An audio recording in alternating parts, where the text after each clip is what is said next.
Hey, what's up, team? Eddie Gray back in it, and now we're using noise gates.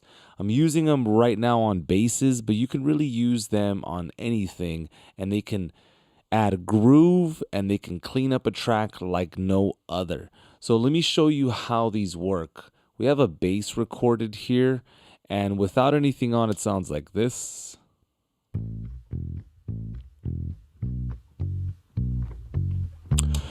Well, that's not going to work. You can hear that it's, connected to the DI or a speaker. It does not sound good.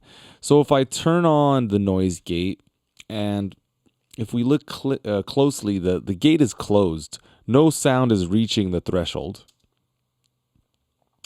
It's not until I raise this up enough and then the signal touches the threshold that the sound will come through. Check it out.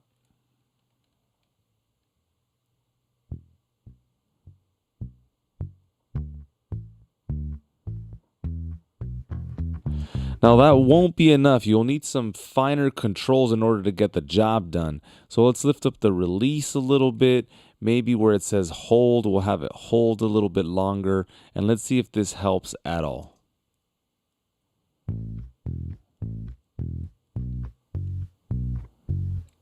Okay, so now compare the original, very noisy.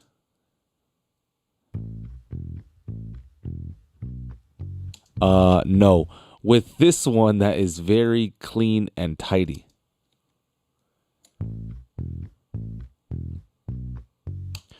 All right, let's listen to this in context. So here is without.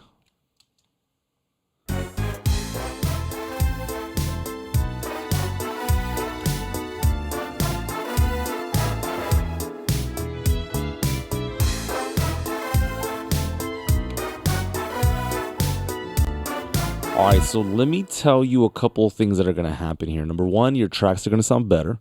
Number two, they're going to sound tighter. And number three, you're going to sound like a pro. So make sure that you utilize this technique, especially on bass, but on percussion as well, and a couple of other things.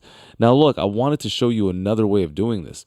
You can see that on this track, I've got two basses. One is a MIDI bass, and it sounds very generic. So I wasn't going to have a song that sounded like this. If something is covered in the mix, I personally don't care as much, but this was a record that I was paid to produce, and it needed to be top notch.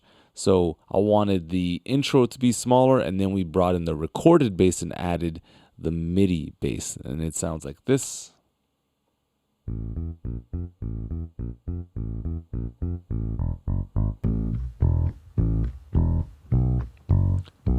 Now, rather than just adding the noise gate like I showed you,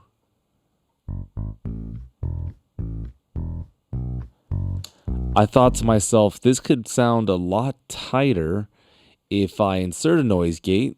This is Logic's stock noise gate. And then I sidechain to the bass that is MIDI, so that every single time the bass MIDI hits, my gate opens and I'm allowed to play my recorded audio bass. Does that make sense? So every time the trigger of the MIDI bass hits, my bass will open up, and hence they should sound a little bit tighter. Let's verify that.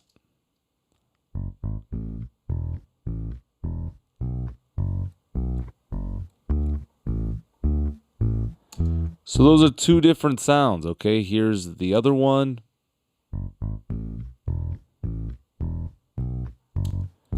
And here is the noise gate.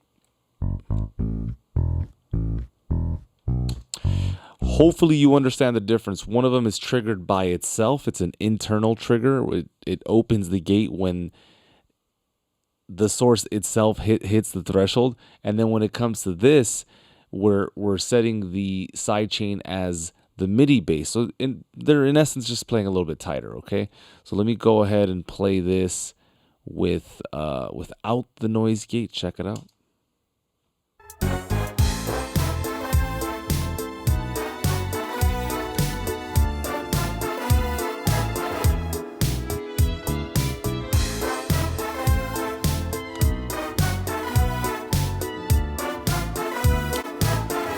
Go ahead and start practicing these techniques. This one right here is killer. You're really going to enjoy it. Once you start hearing the subtleties, again, your music's going to sound a lot tighter than it ever has before. And yeah, I'm super excited about it. So go ahead and practice, practice, practice, and I will see you in the next video. All right.